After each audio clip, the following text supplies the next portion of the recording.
Welcome, everyone. Glad to have you here and on the live stream. Looking forward to today's call. Today's actually a good one for most contractors, even as a refresher. And it's how to fire bad clients. I think we've all ran into this situation before. We may be dealing with bad clients now as we speak, and we sometimes suffer with some decision-making processes there to really, make a decision on whether we should do business with a client or not. But when I get into these conversations, when I get into this kind of training, most people that I encounter don't realize how much a bad customer is actually costing them. All right. And I mean, if you really think about it, we can all think of that nightmare customer, that just, takes your time, frustrates your team, wastes your time, adds change work orders last minute. We all have had one, right? Now think of your best customer.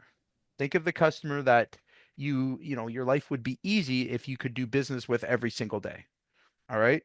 Now imagine losing two of those, what we would call A customers, in, In oh, hold on a second, because we are too busy dealing with one D or C customer. Okay.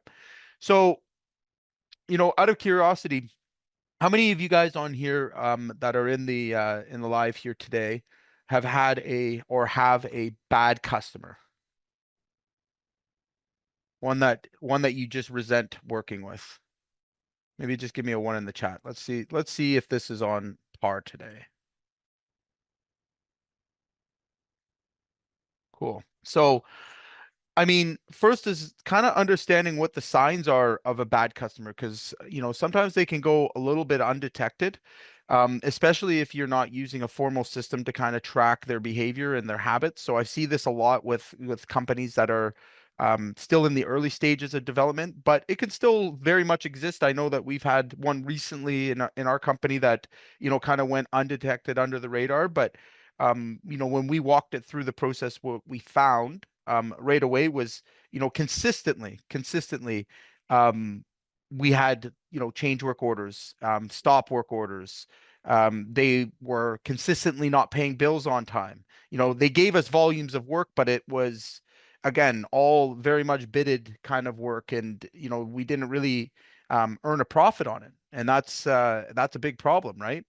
And it could have been very easy to continue doing business with them, and losing other customers as a result of that one, result of all the energy and time that they've taken, right? Bad referrals. That's the other big problem that I find, almost most frequently is think about getting a referral if you're word of mouth, getting that referral from a customer that is a bad customer. Does that really help your business to grow? Right? But then on the other hand, your A customer or your top customer, sends you a referral. Do you think that they're referring C's and D's? No, probably not, right?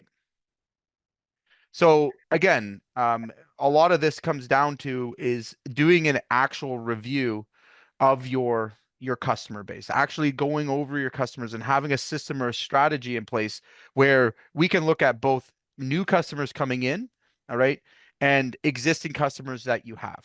All right. How many of you guys are planning to grow your business this year? Out of curiosity. Yes, perfect. Right. How many of you have adjusted your offer lately? Right. Or expanding into a new portion of business? If that's you, one thing I'm going to express to you is that it's oftentimes that we think we're going to hang on to certain types of customers, but as our business grows and develops, we can outgrow each other. All right. So again, it may not necessarily be that typical pain in the ass customer that's rude and takes your energy and stuff. It could be a customer that, again, maybe you've shifted gears on. Maybe you're offering it, and focusing on a different service, and they're still requesting one that you had. So, for example, maybe you were primarily decks and you've moved into doing bathroom remodels now. Just a random example, but we have to reevaluate what customers we're doing business with, and then also we have to get really clear on what customers that we were going to accept and what kind of the red flags are of a customer that we might do business with. Okay. So I'm going to go through a system today and hopefully it's helpful for everybody. Some of you've probably seen it. But we want to really have a way of classifying customers, okay, and what category they belong in. We like to break this down into a grade, right? So we'll say Class A customer, Class B, Class C, Class D. Class D and C, you should not be doing business with. Class B, you should be proceeding with caution. Class A is where you should be building your business to do the most amount of business with Class A. Right now, what is a Class A? I would say a Class A customer to me is someone who pays their bills on or before they're due. Number one, a Class A customer is going to treat our teams and our crews with respect. They're going to be willing to work and negotiate through problems. Okay, they're going to generally not give us a hard time on every little detail that goes into planning the job. They typically are the ones that just want to get the job done. They're thrilled when you're there and thrilled, when things get done. But they also give referrals. Okay, that's a Class A to me, and that we make a profit with. Okay, now as we get a little bit lower into Class B, a lot of the characteristics kind of stay the same. Like we're not going to accept anybody that's not paying their bills. They'll pay their bills, everything else, but they might be a little bit more sticky around schedules, stuff like that. And again, in that category, you could still comfortably do business with them as long as it's profitable. Once we get the Class C, again, they may be very friendly and easy to work with your team, but it's going to be price negotiations and slow payments. That's where we kind of see, C emerge in my humble opinion. And again, you'd have to use the evaluation to see where they fall in your business specifically. All right. And we want to, in most cases, move away from those Class Cs or rehabilitate them, is what I should say. A Class C can be turned into a Class B or a Class A, sometimes, not all the time, if they're refusing to adhere to your policies or procedures, or you generally just don't feel like you're going to have a future with them. It may be best to part ways. And I'll talk today about how we part ways and when's a good time to do that. And Class D, they're just the stereotypical nightmare customer.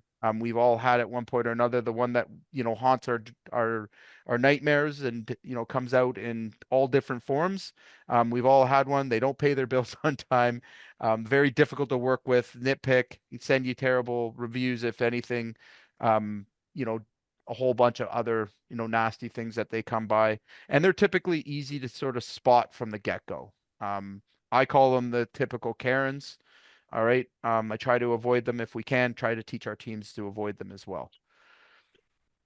Out of curiosity, has anybody had a Class D customer as of late? No? Lucky guys.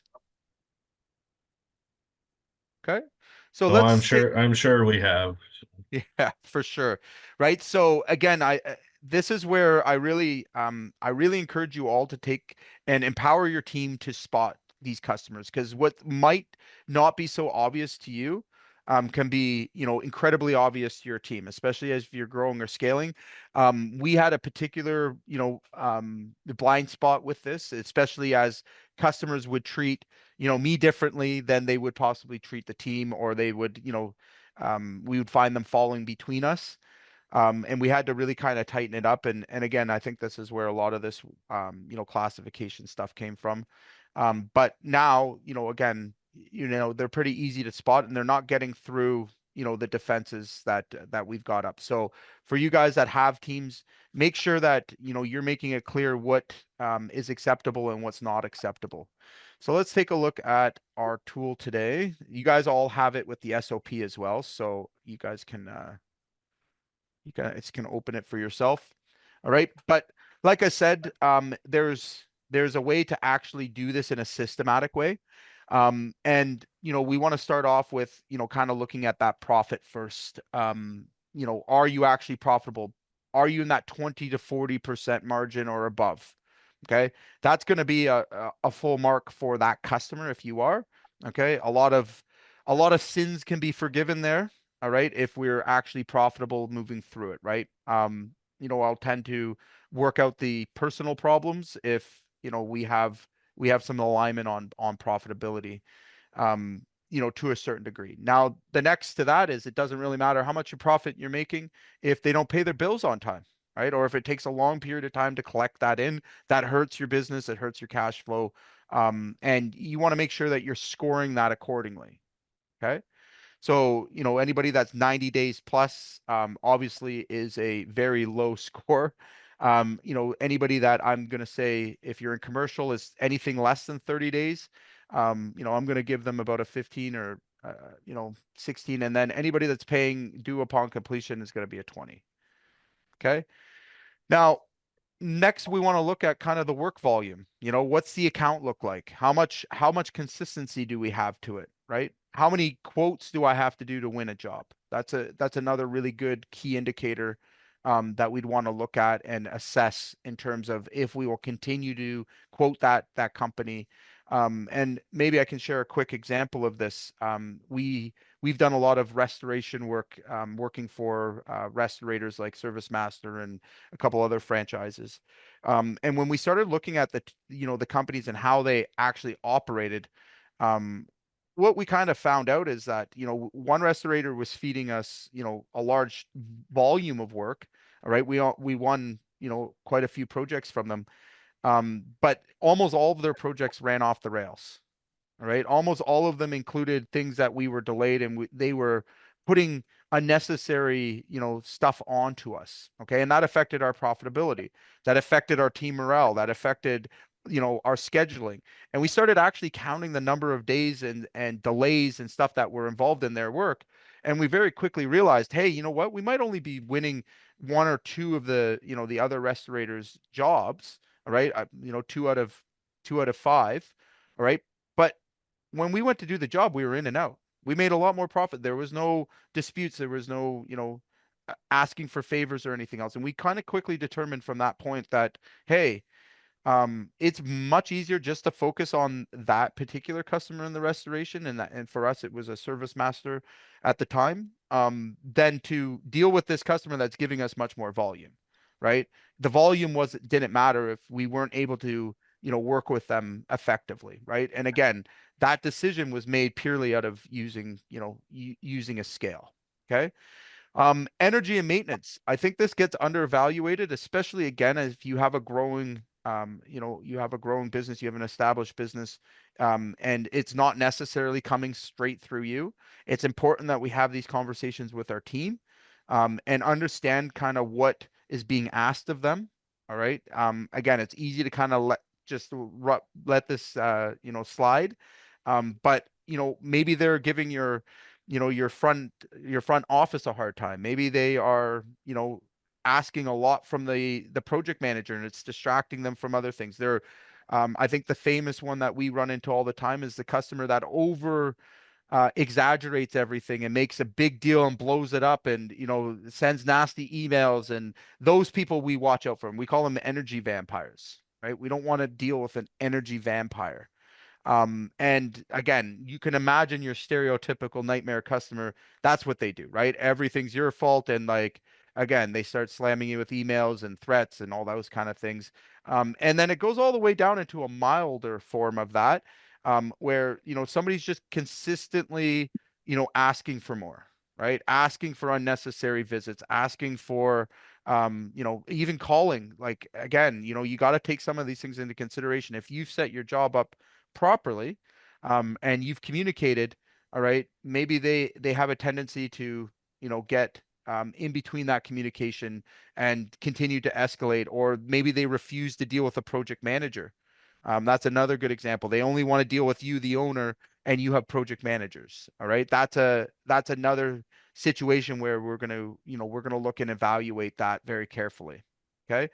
And then if you're working on your own, again, really ask yourself, if you're going home at night, and you're feeling upset or you're feeling anxious from dealing with this particular customer. All right. We want to make sure that we're putting that in perspective, right? And we know that for next time that we, do business with them. Very often we forget a lot of what they, put us through until we have to take on that next job. And then it's like, oh yeah, I remember that now. Location. So again, can be an issue very quickly if, if all of your customers' jobs are out of town, or, you're doing a great deal of traveling, or driving to them. It may be something that you want to really kind of deep dive into and consider. And it does affect your scoring, right? So again, if I have to go, 200 kilometers every day to service a customer, um, you know, that's not really sustainable. Okay. And if all of their job seems to be in that area, like that's not really, again, something that you can scale and that you want to continue doing. So, um, you know, that might be an opportunity for you to part ways. Okay. Um, the referrals. Okay. So again, referrals often can come in different forms and different categories, but like I always look at a class A customer as somebody that is going to send me more class A customers, like I said. Like, so if they haven't ever referred you, it doesn't mean that they're not necessarily a class A, but that's something that I would take in consideration, and really focusing on the customers I want to do business with the most. Okay, the ones that are helping my business to grow. Okay, if I'm putting into a situation where I have to choose who to service first, all right, or again, saying no to certain jobs, the person that has sent me the referrals is going to get a higher score, right? I'm going to be more, um, more aware and more persistent in helping them.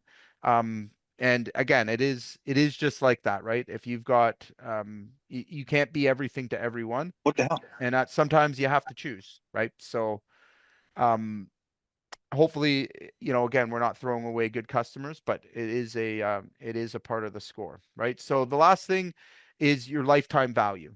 Okay, and I think this one gets overlooked probably the most. Oh, Oh, that's fine. hold on. Okay. All right.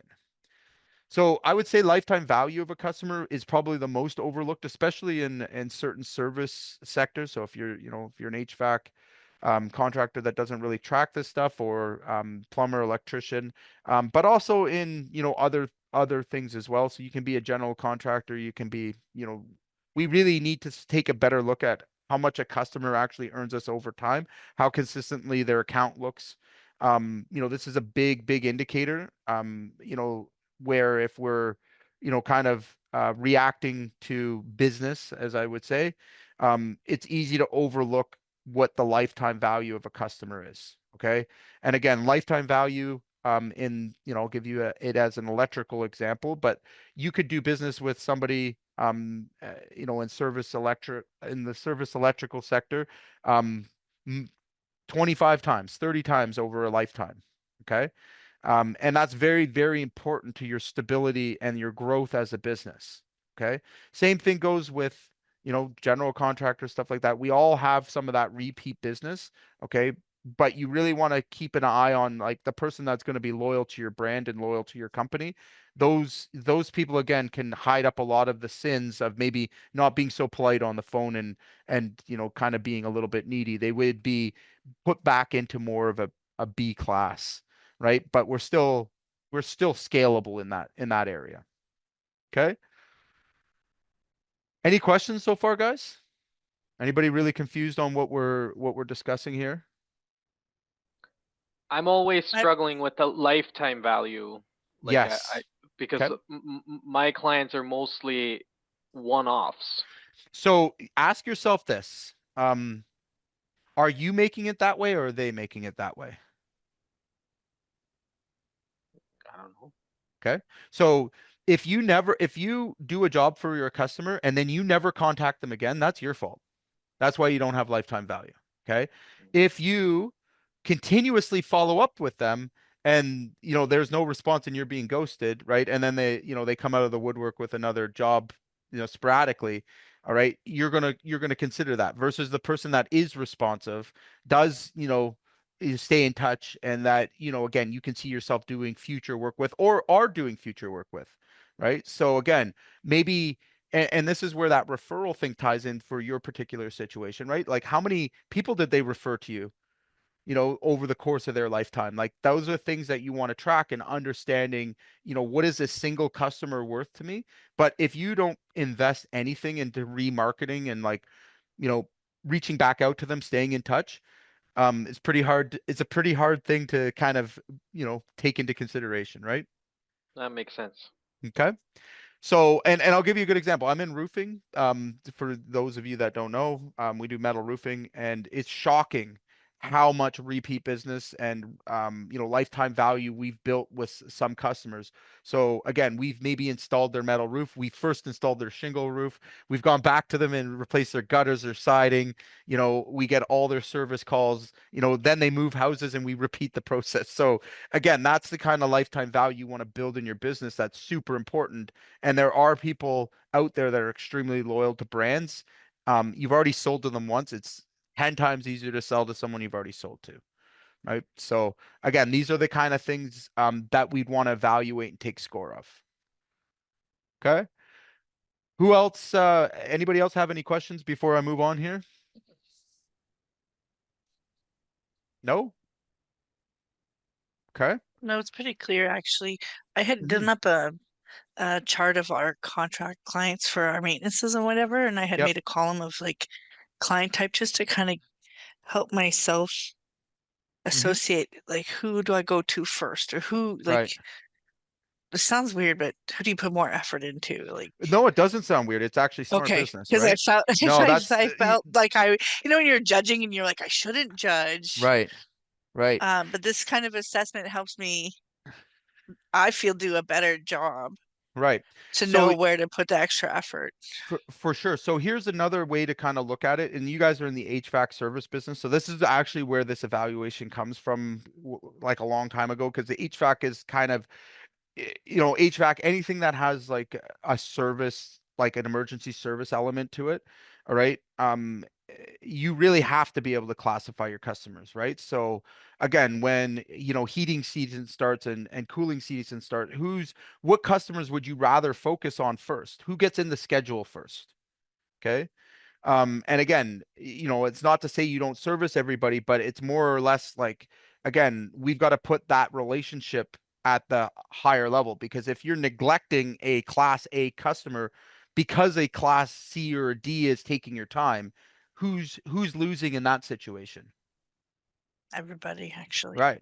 Exactly. So again, it is about this, right? So like there is like don't think for 1 second that you shouldn't be doing this. We're in business, all right? We're not in politics. Okay? It's not a democracy. Okay? This is real business stuff. So not knowing who your class A customers are is, basically like walking around in the dark and hoping not to hit walls.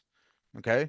In my humble opinion. If you can't, again, even align yourself with class A's like that, those are the people you should be sending referral offers to and sending, your top offers to get them re-engaged. Sending referral offers to a class C, like they get marked off our list. They're not even allowed to get communication. We're not looking to do business with them anymore, right? We don't want their repeat business. We don't want their referrals. Okay. But if you're not putting those on a list and having a way that your team can effectively and responsibly, scale these, you're going to run yourself into some losses, right? Eventually.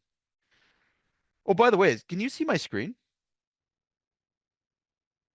I've Yes. been shown. Okay. So everyone can see the screen. Okay, great.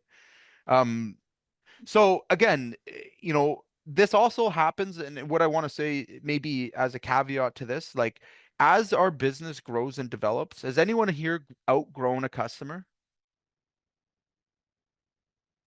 I think we have. Okay. I can successfully say I've outgrown many, right? So ones, again, that I, serviced when I first started my business are nowhere near the ones that I classify as A now, right? So the point that I'm making here is, like, as your business evolves, as you evolve, all right, so does your client base. Okay. So again, think about when you first started your business and the type of people were thankful to do business with. Would they still be that same person today? Right? Okay. So the other thing here, guys, that I want to kind of bring up, and for you guys to understand, is like we all have an avatar of who we want to do business with. Okay. And that avatar should be, the best example of a customer that you have enjoyed, that didn't take your energy, like all the things that I'm kind of bringing up here, that should be your avatar. Okay, that should be the person that you design all of your marketing and all of your client journey around if there's if it's a sustainable demand. Okay. But if we don't really think about these things, all right, and we allow certain tolerances to go on, it's going to actually start to take you backwards, right? So again, if we're just, we'll take on anybody and it's one size fits all, you really run yourself into a big problem, right? And that big problem is scalability. Okay.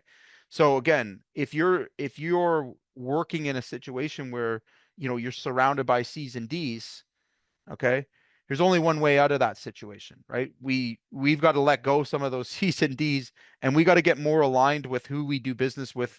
And again, business, the key to it is not doing it all on hard mode, right? So if we're struggling with every single customer, all right, either our process and our systems and the way we're doing business has to change, right? Or the customer has to change. Does that make sense? Yes. Okay. Okay. So again, we can take this and we can analyze this. Now, does anyone think this is bias? You think that we could, maybe eliminate some of the emotions that can come about when thinking about customers? I hope so. Meet that. Yeah. I Right. think so. Right. So very, very important. Meet that. Again, oh, I'll mute this. Super important that, that we're looking at it in a non-biased way, because again, I trust that everybody here at one point or another will want their business to be beyond them. Okay. And if we're not able to kind of, implement something like this, it's going to be hard for our team to identify who is our best customer. Okay. So again, whether you're single, whether you have a team, this is super, super important stuff. Okay. And then now what do we do? What do we actually do when we identify a C or a D? Okay. What's the appropriate way to say no? Okay. Now I'm going to share something with you guys. I am a recovering yes man. There was no amount of pain or sorrow that I could be put through that would allow me to say no. Okay. And I can remember this back when I first started my business, and that's why I say I'm recovering. I worked for a big commercial general contractor, and they were maybe good as I look back, but it was an absolute nightmare. Every day I'd wake up going, I can't believe I'm working for these guys. The things that they would do, and they crossed every single boundary there is to have, and they were nasty. I hated working with them, and they genuinely made my life hell. I knew that emails would start and threats would be thrown, and like it was just one over another. Okay. Now, what I learned from that, has really stuck with me, and I hope it sticks with you as well, right? Is that, again, in that situation, I felt like, hey, I need this work. I need this work, or, they're filling that gap, or, I'll stop doing with them. But really, it was a matter of learning how to say no. Okay. And that's something we can all learn from. I'll tell you now, and as it sets, my favorite word is no. All right. I recite it in the mirror. I say it over and over again, as many and as often times as I can, because there is no other word in my vocabulary that's made me more money than no. All right. I Is say, that where your daughter gets it from?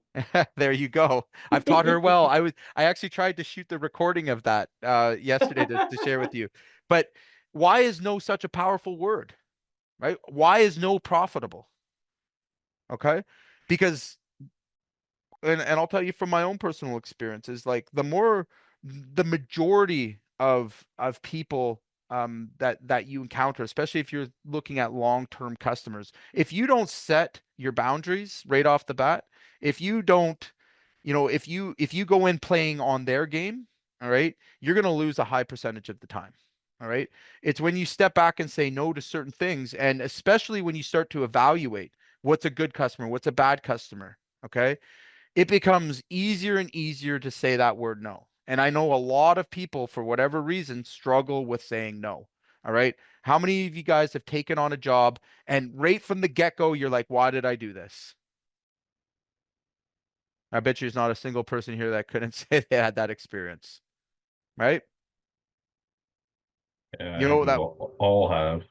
for sure in your gut, you know it, and there's just something that happens that doesn't allow you to just say go like no, right? Or you have that customer that makes that, you know, unreasonable request, and like instead of saying no, you just, you know, you chalk it up as being part of the job, or like what, you know, what's acceptable. But again, how does that customer respect you?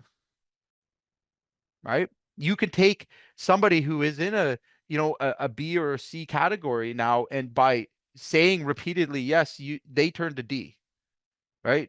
So there is an opportunity to rehabilitate, you know, customers that are difficult. I'm not saying that you know, that's where the finesse of all this comes into play, but you know, whether it's accepting the job or during the job, like you have to be able to have your systems and, you know, your solid ground, you have to hold it. All right.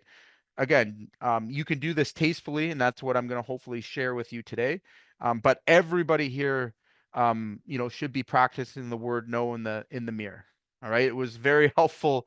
And it came to a, you know, an obvious point for me where I started to realize that, hey, you know what? Everything that was taking my energy, everything that was making my day generally shitty, and all of the accumulation of problems came from 20% of my customers.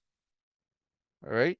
Okay. So you mean 80% of the jobs that were running smoothly, and like, you know, that we had no cash flow issues and everything else, 80% of those were, you know, class A's and B's.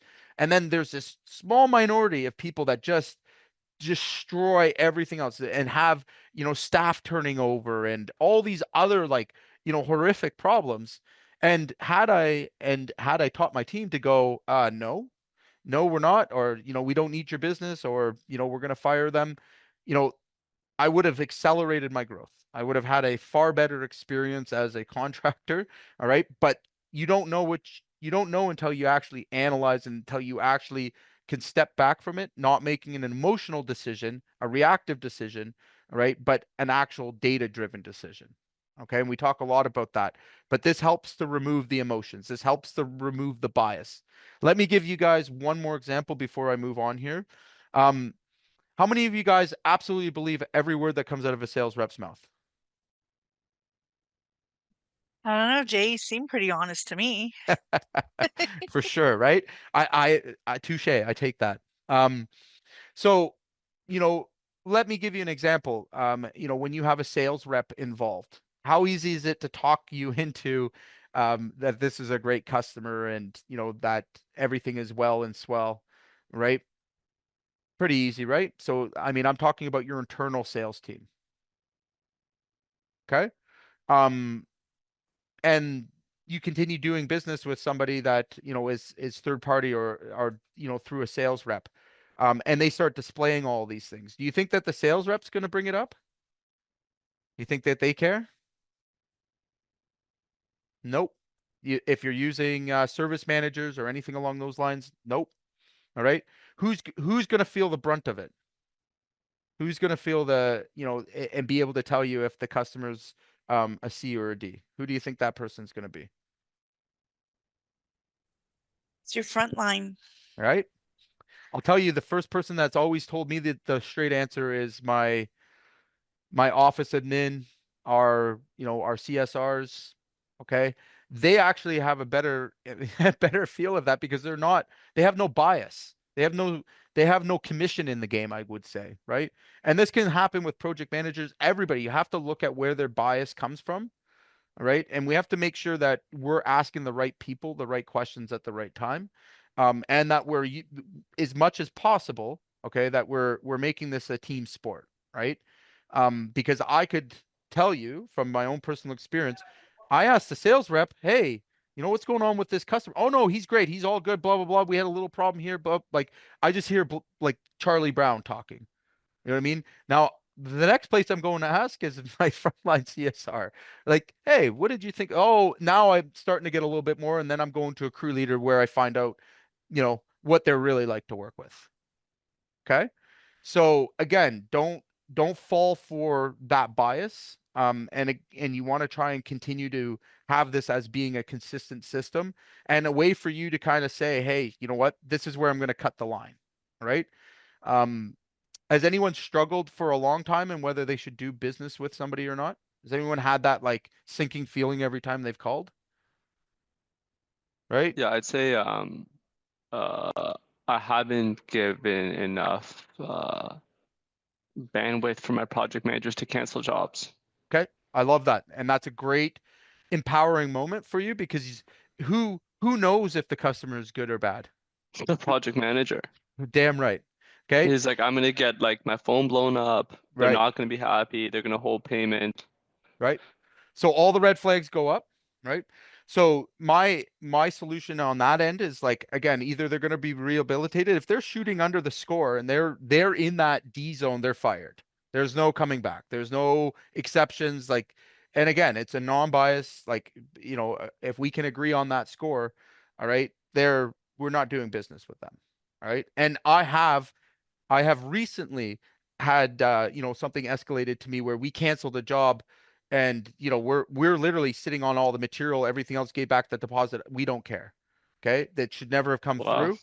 Wow. And again, it's the reason I'm capable of making that decision. And, you know, now I've got, you know, $50,000 in material is my team's more important than any deposit, any, you know, any amount of, you know, And the other part is you probably have you have enough confidence in your sales and marketing and your data mhm. that you're confident that like, hey, we don't need your business.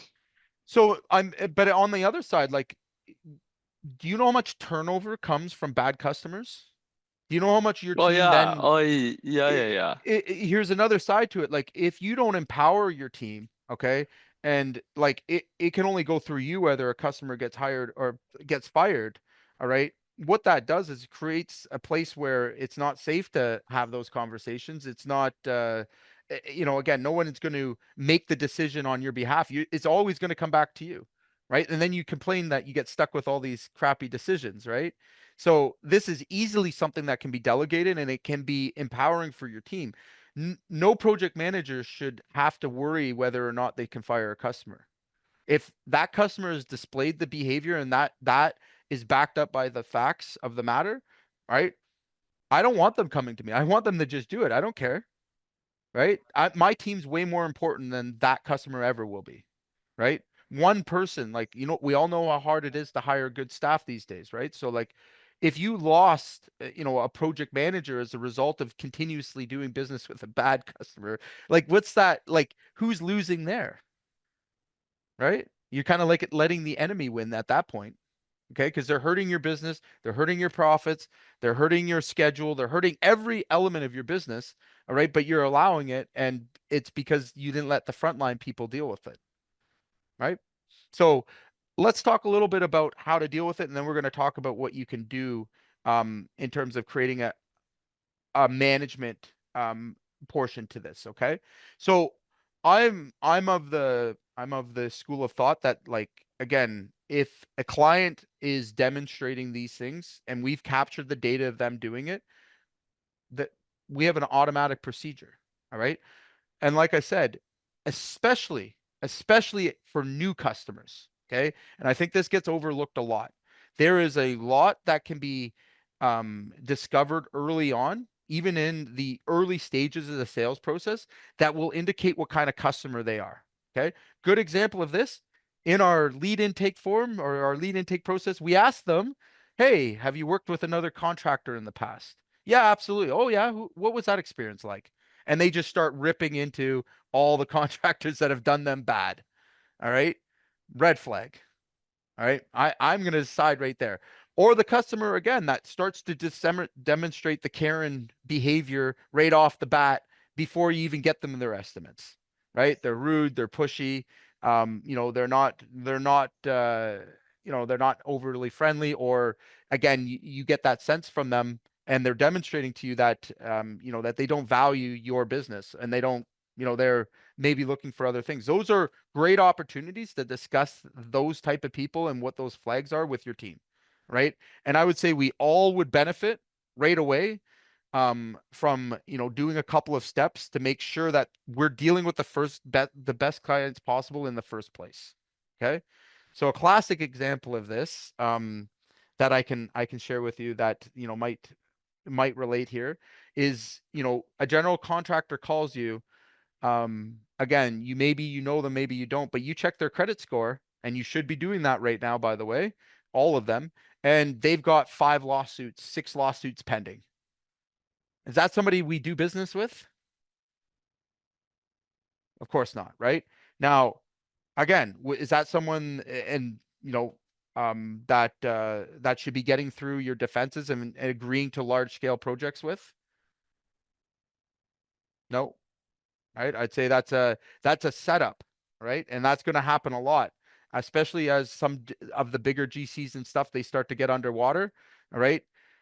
If you're going in to do work that somebody else has started and hasn't finished, red flag. All right. Don't never dive for a falling sword.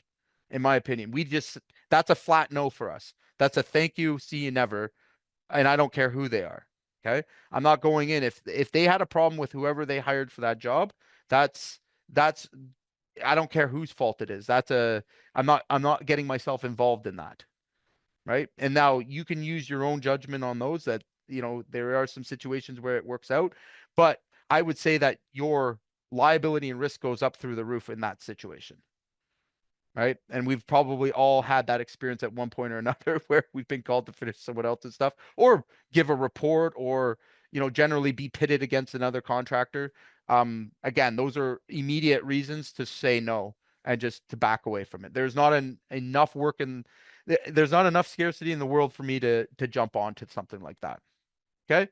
So is anybody in their current intake process, is anybody asking these sort of questions that are designed to kind of see, what that customer's like to deal with? Has anybody got that built into their lead intake? No? I want to do it stronger. Like we just did a client script, right? Like that we Yep. did with the jot forms.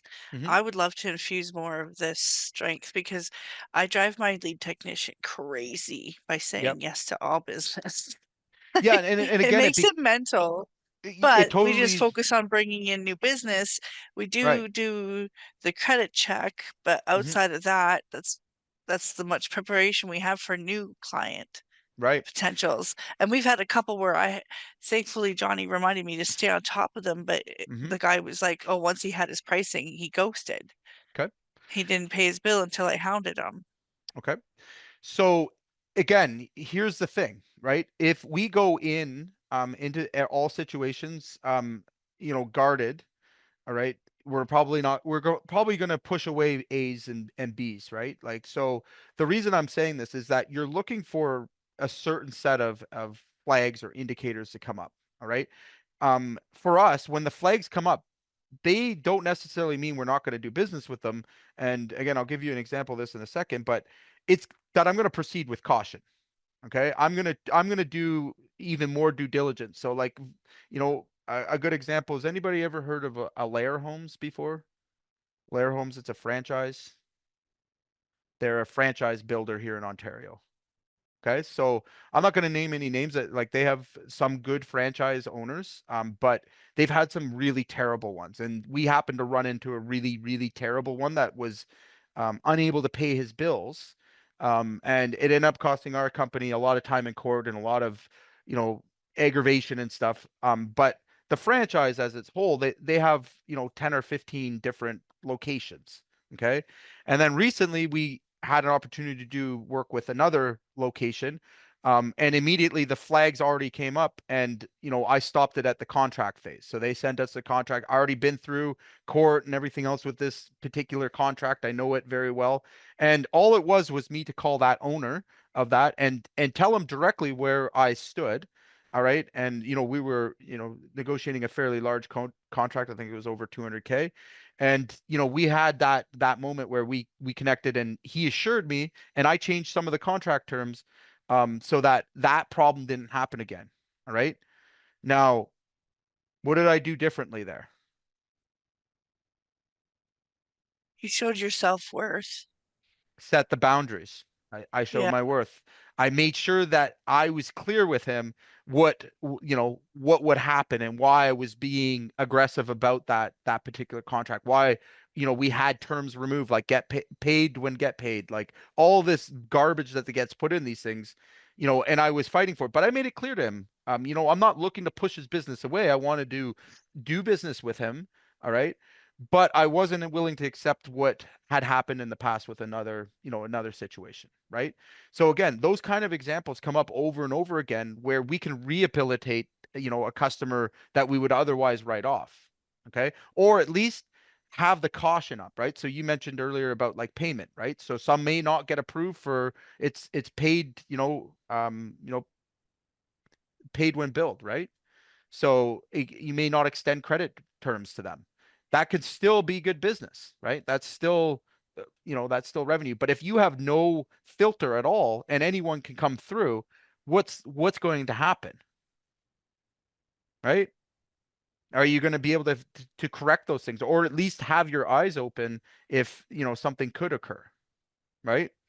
So again, a lot of these things can be systemized through your CRMs, through, these sheets and stuff as well. If you're using JobTread, you can score clients. Again, I just, we want to make sure that we have a process that our whole team is involved with, that, provides the least amount of bias as possible, and that no bad apples get through, because one bad apple can just destroy, companies, right? And they really can. It's if you get one or two of them a year, I think you're doing pretty good. But how many of you guys are probably existing, with 7 or 8 of them in your pipelines, right? How many of them are repeat offenders here? Okay. How many of them have you just outgrown too, right? Like doesn't mean they're bad people, or like it's just not a good fit anymore.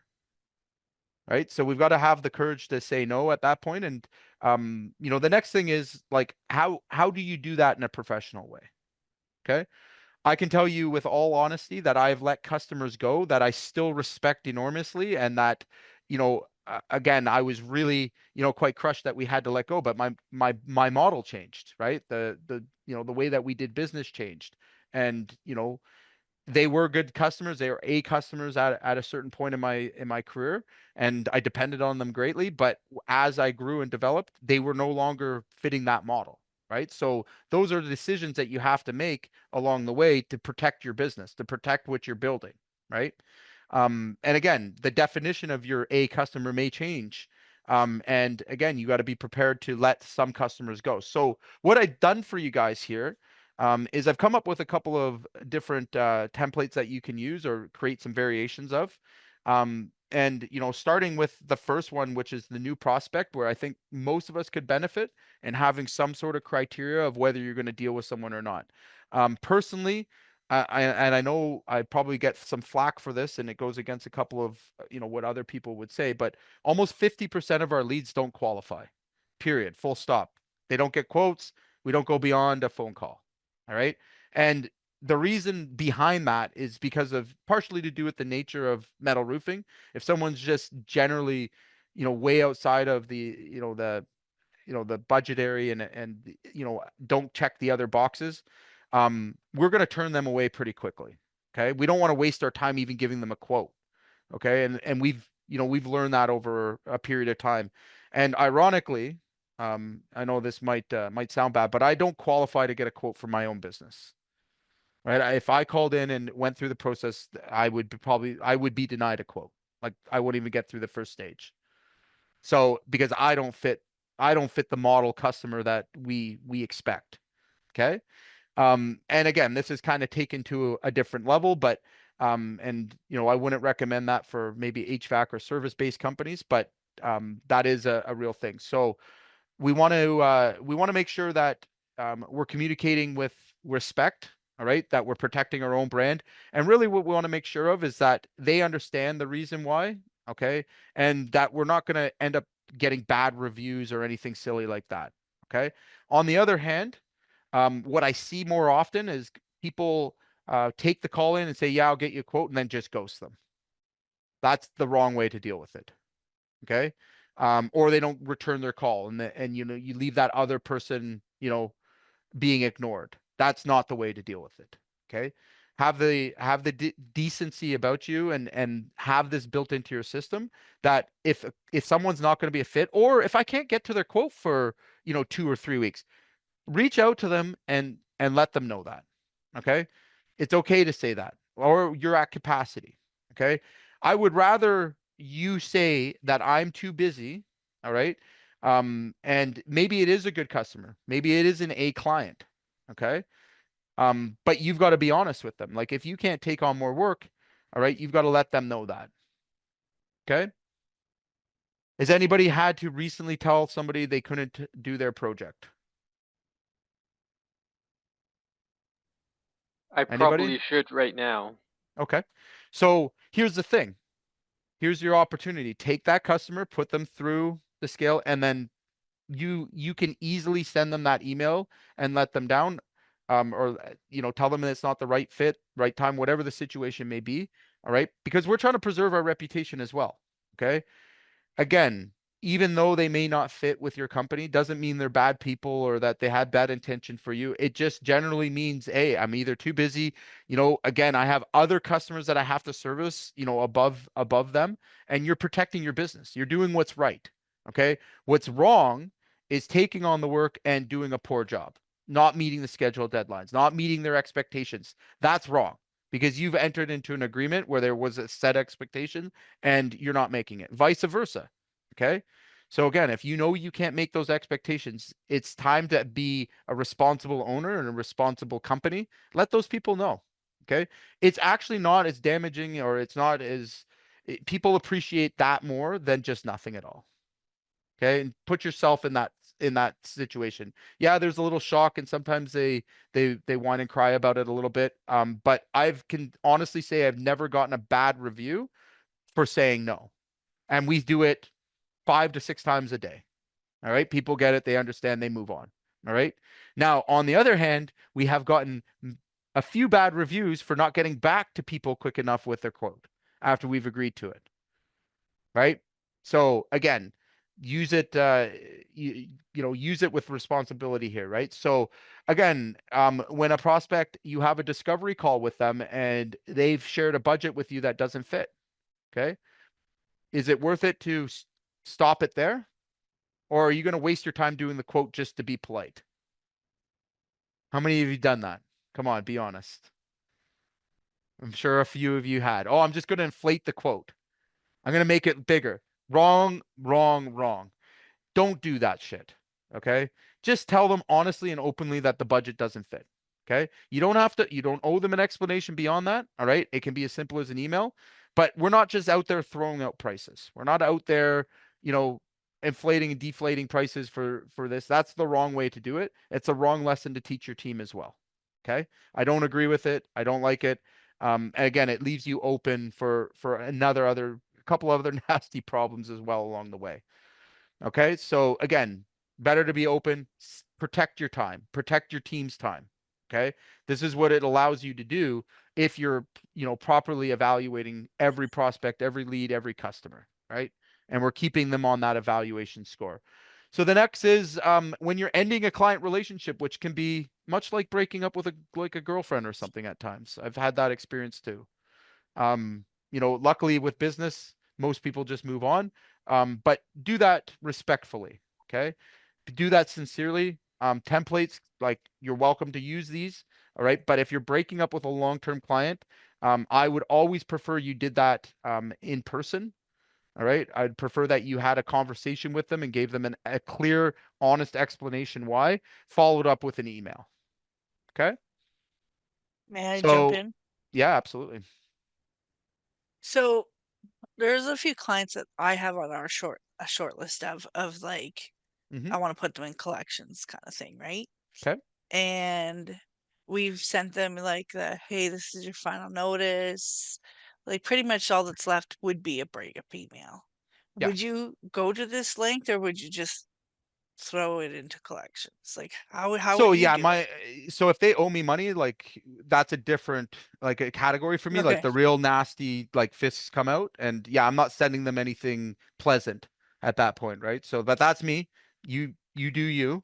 Again, I think of more breakups in that C category, where, you know, somebody, we've tried to rehabilitate, we've had, you know, another project, they paid their bill and they request something else, right? So this is That's strictly for those C clients. yeah, I would say I'm on board. anything. Yeah, I deal like D's, you know, D's are D's, right? Like they're deadbeats in my opinion, right? So like they get no, I deal with them completely different, right?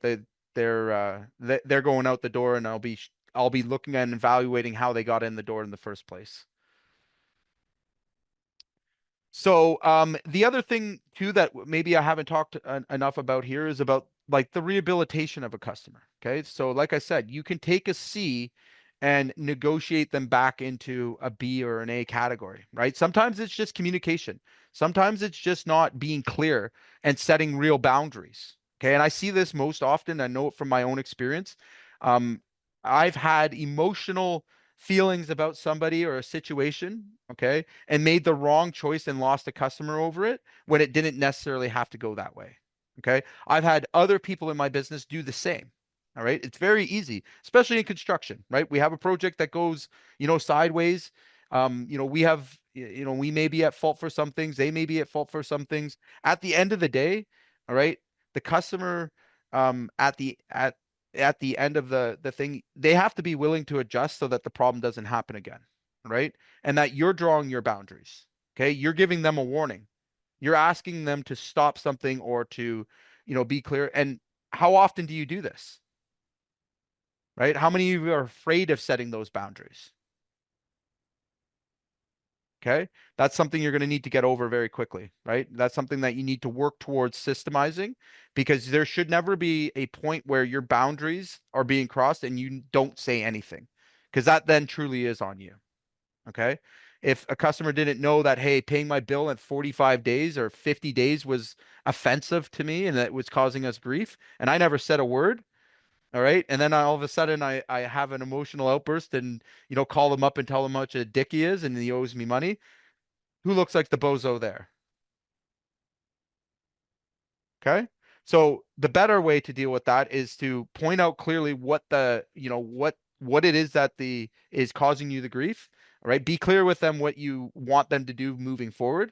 And a lot of times they can be pissed off, but respect you enough to keep doing business with you. And I've had plenty of experiences, you know, even in the last, you know, month or so that this has happened.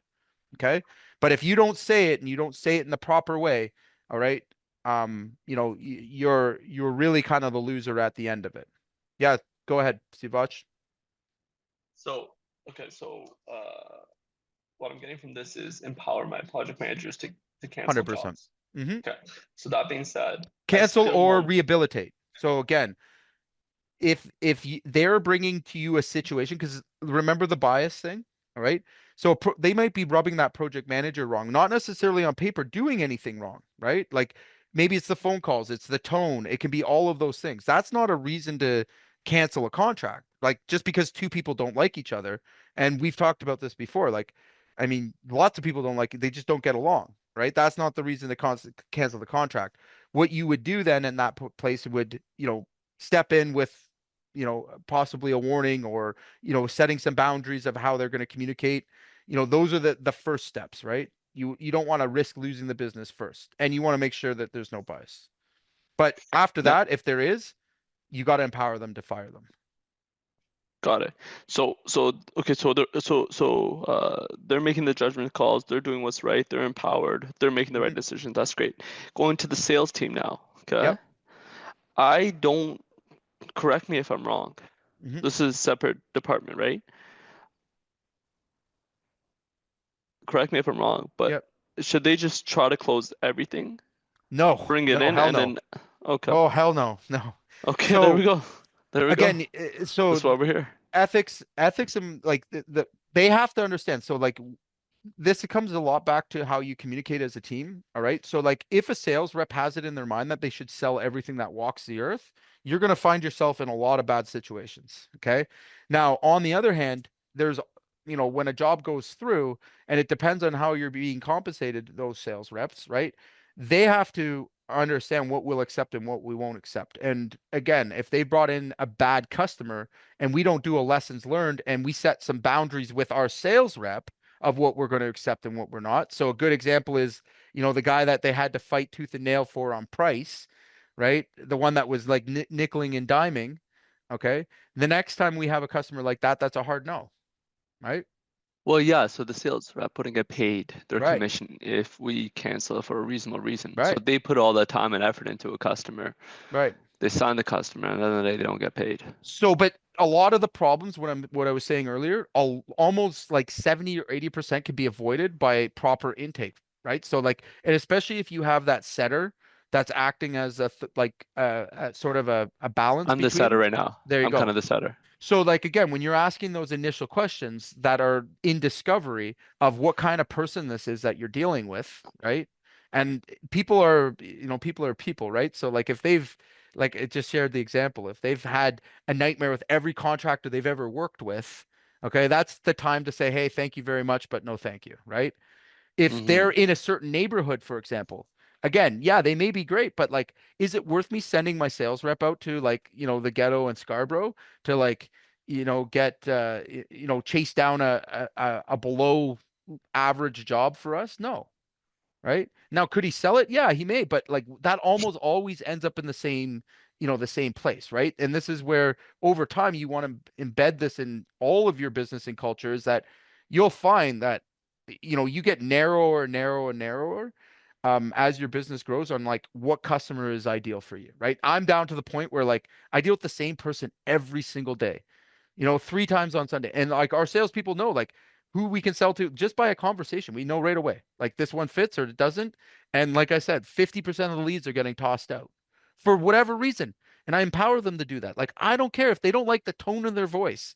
I'm not like, there's so much opportunity. And like, I only want to do business with good customers, right? Ones that are going to help my business grow. So like, again, on the sales front, it's just as important to drill this stuff and to get them clear about who we do business with, clear about the avatars, so they're not making the mistake of selling to the wrong person, right? Because again, they could be a good customer for someone else, but not for you and your business, not for the way you operate, right? Like, again, a good example is like you provide a fully supervised project. You have a project manager on site versus, what their expectation is just some backyard contractor, right? How are you ever going to align with that? And they feel they've always paid too much. How are you ever going to align that? You're not, right? So again, could it be sold? So what you're saying, Yep. saying is, you're saying 3 things: empower the project manager. Yep. Hold the sales team accountable. Mm-hmm. But in Empower return them. for that level of accountability, Mm-hmm. give them an abundance of qualified leads. Yeah, exactly. And again, make sure you're screening which ones come through, right? Like a lot of it's right in the very first part of the I'm not conversation. even doing like, I think on the setter front, I'm just I'm setting everything. Right. Right. So like I encourage and everything that I try to work with is a scored process, right? So like again, to get the bias out of the way, like on your front, like people qualify by a score. Like the same thing, like I score all our leads, right? Just when they're coming in, they get lead scored, right? The ones that were low scored that got onto the board, if we don't have time to get to them, we send these letters. Hey, sorry, no thanks, right? But we're only trying to focus on the top, the top scored leads. And that's where a lot of times you will vet that and kind of filter that through, right? Especially if you're dealing higher volume leads. Does that make sense? Yeah. Right. And then in terms of the sales reps, it's really, again, just having them picture what the ideal customer is and sharing, like when the job's complete, most of the times companies fail to market back to the team, right? So when you've had a really successful job in an A customer, make sure you use that as a case study. Make sure your sales reps know that's the guy, that's the one we want. Like, find me more of them, right? Make sure that you guys are discussing these things. What is, the best customer? How do we serve them? How do we get more of them? Okay. That's the conversations that should be had, and it needs to be across the board. And like I said, the first place to kind of get this, started is having, a structure in which you're evaluating like what is the best customer. Does that make sense? Right.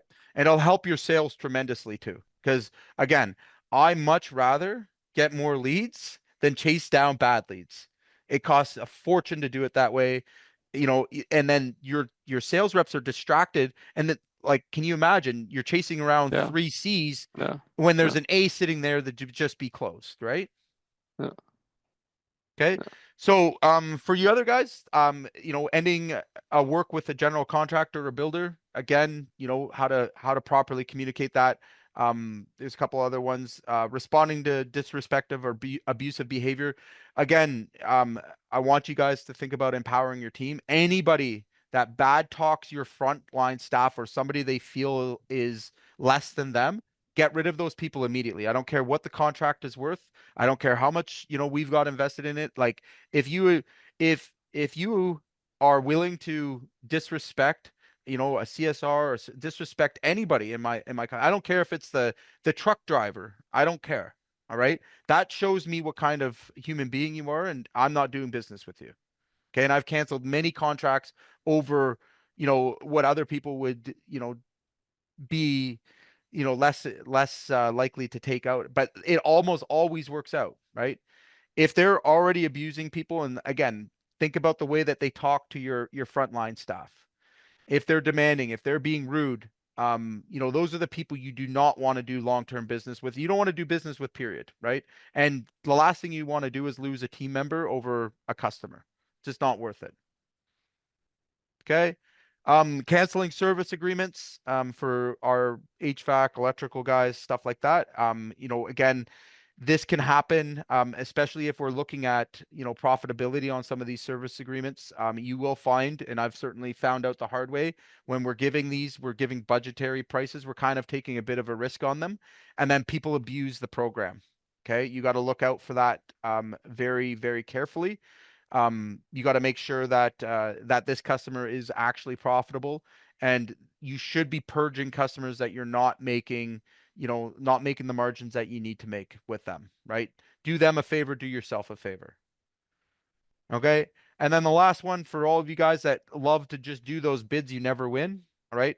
My rule of thumb, anytime that I have done more than 3 quotes for someone and haven't won, all right, we go right to a paid estimate at that point. That usually gets rid of them. Okay. Don't be the guy that's just doing quotes. All right. Look back in their folder. If you're only winning the jobs that, you were lowest bid and they were, weren't profitable for you, get rid of those guys. Okay. So as we get wrapped up here, I want to encourage you guys to think about what we do for our A customers. Okay. When you've identified your A customers, are those the guys you're supposed to, go out and see, send Christmas cards to, sing beautiful lullabies to, right? Should we be focusing on them? Hell yeah, right? I would recommend, if you have an A customer, all right, and you have a list of your A customers, you put your priorities into them. Okay. B's, again, at your discretion, how you handle them. I appreciate the B's and the A's. It's those C's and D's that I can't stand. Okay. And I encourage you again to fire them as bests and make room for more A's. All right. Look at your marketing, look at what you're doing to attract them. All right. If you are sitting on an abundance and you go through this scoring system and you find out that you have an abundance of C's and D's, all right, that is 100% the way you're marketing. You're fishing in the wrong pond. Okay. So, again, I encourage everybody to kind of take some action steps on this. We can, for some of you guys that know this already, get it implemented with your team, right? Make sure that everybody's following the process with it. Very simple, but highly profitable thing to do, right? Again, we want to purge our list, especially service companies, having an evaluation of them at least, I would say biannually, where you look at your customer base and their performance. You can also put your trade partners in there as well, evaluating them, deciding who you're going to work with as a service provider, subcontractors. You can kind of wrap this in a very similar system. All right. But you've got to cut loose the dead weight as often as you can. And right. So we got to prune the tree. Make sense? Okay. Yep. Anybody have any questions? Where is this information going to be? Oh, so I dropped it right in the chat. Oh, you did. Yeah, so let me grab everybody a link again, just in case you came in later. And the other s- part that I wanted to check on too was I'd love to have that list of questions to ask a new client. Oh, yeah, I got tons of those. No problem. Yeah, I Yeah, want that like- too, please. Yeah. That would be really good because I Yeah, I've think we got- skipped that step too many times. Yeah, absolutely. That's thanks for bringing that up, and I will shoot that out with this as well and put it in the members area. Yeah, the lead intake, you mean? Yes. The scored lead yeah. in intake, yeah. Yeah, Yeah. again, it's a little different for everybody's company, but like there's a ton of, opportunity to really evaluate early on. And all good companies do, right? Like they can tell right off the bat, more or less if this is somebody that aligns with our company, right? Mhm. So I'll share all that with you guys. Cool. Any other questions, guys? Anybody not get the tool? Anybody not have the resources yet? I'm just making sure I got everything here. 'Kay. And Yeah. that's, And you just make a copy of it. Yep. Okay. It'll all be Okay. posted in Skool too, in the members area, just so you guys know, like the training and stuff that you've seen here, it's all posted in the free area. But the resources will be in the members area. Okay, so you can link that off the training if you weren't on the actual call. All right, guys, everyone have a wonderful day.